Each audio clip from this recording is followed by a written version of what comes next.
The steaks that I'm about to cook for you today are actually better than A5 Wagyu. Let's get going. I was serious when I said at the opening of this video, I truly believe that these steaks are better than A5 Wagyu, and I'm going to show you why. First, let me show you these steaks.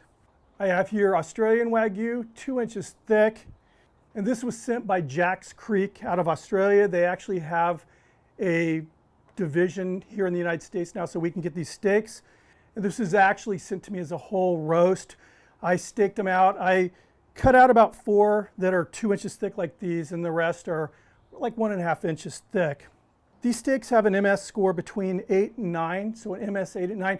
MS means, and this is the way American Wagyu and Australian Wagyu is graded. It means marbling score. Instead of using, A5, A6, whatever. The Japanese go from A1 all the way to A12, and Australian, American Wagyu, both, they stop at 9. So Australian Wagyu steak could surpass what is the base point for a MS9, but that's just where they stop. And the reason I prefer this over, again, A5 Wagyu is, and this is having eaten a lot of Wagyu in my life, it is not designed, A5 Wagyu, like the traditional Japanese steaks, are really meant to be served very thin steaks, quickly seared, usually on like a teppanyaki, like a flat top, and then sliced very thinly. And the Western tradition are these nice, hearty, thick, big steaks. I mean, that's the way Americans like their steaks, and I'm guessing Australians like them this way as well. You eat a A5 Wagyu that way, first of all, I'd be shocked if you can get through a quarter of the steak. It's just so rich, but you're also probably not going to be feeling very well at the end of that dinner. American and Australian Wagyu are also graded F1 through 4. Now, and that's basically just kind of talking about the percentage of full-blooded Wagyu that is in the animal. And this is most likely probably an F2, but you can see, going off of like standards for a prime, if you're looking at the steak as a prime, it's just got beautiful marbling in it. I mean, look at the spinalis here is just like a spider web. And the lean part of the Angus delivers. I mean, it's, again, I think it's better than Wagyu, especially for the West. Anyway, we're going to be cooking this today on the Sunterra Pro Ironworks at Santa Maria grill.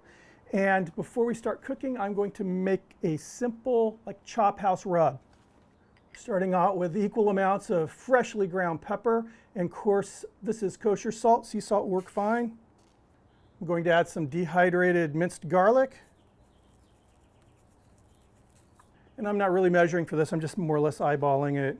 Some onion powder.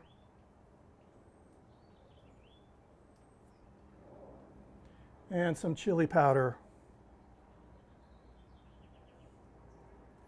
Very thick steaks, it can handle a lot of flavor on the seasoning.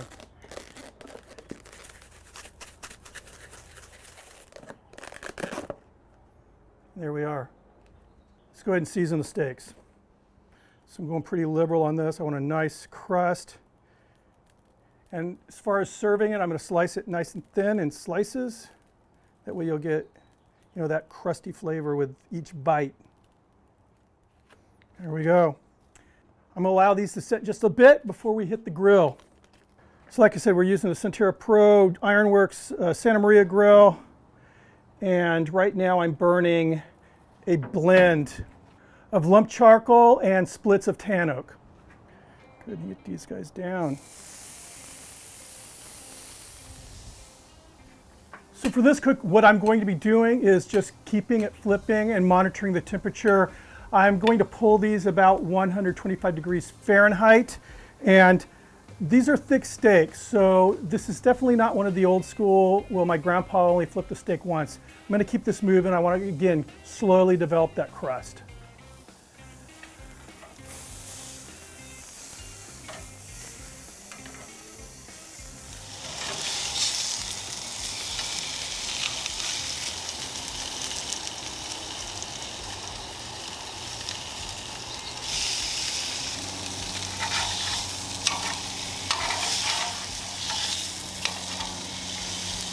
going to go ahead and test the temperature here.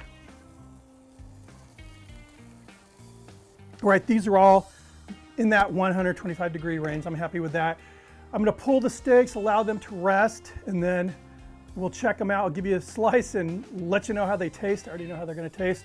I know I'm going to get comments. You're flipping them in one spot. What I'm doing is focusing on utilizing the actual heat of the coals and that, that wood down there, rather than the heat from the grill grates. So I don't care how cool those grates get. I am searing this off with that nice, beautiful heat coming up from those coals. So I will see you as soon as these steaks are rested. Here we are, all rested, and again, look at that crust. Just beautiful. Let's give this a try. Oh. Tender.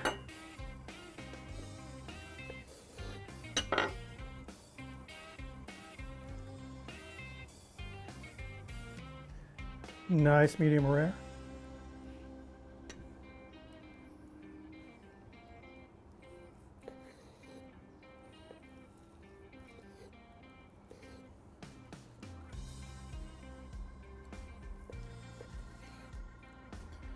Look at that. You just see, so juicy. Just gorgeous marbling in there. Let's give this a try. I mean, it just feels like butter. I mean, just so tender.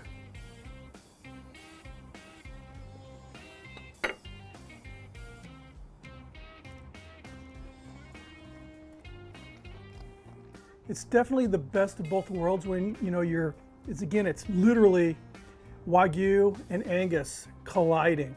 So you're getting that deep beefy flavor that the Angus has. I mean, it's a bold beefy flavor.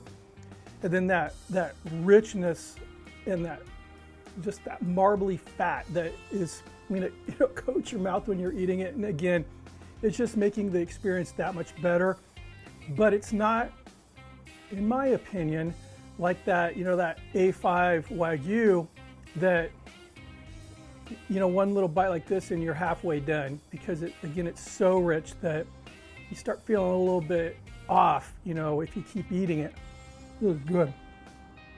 So for me today, literally two of my favorite things collided in my backyard, and that is an amazing steak and that live fire cooking. I mean, the Santa Maria, my Argentine grill, it's just, in my opinion, the epitome of outdoor cooking.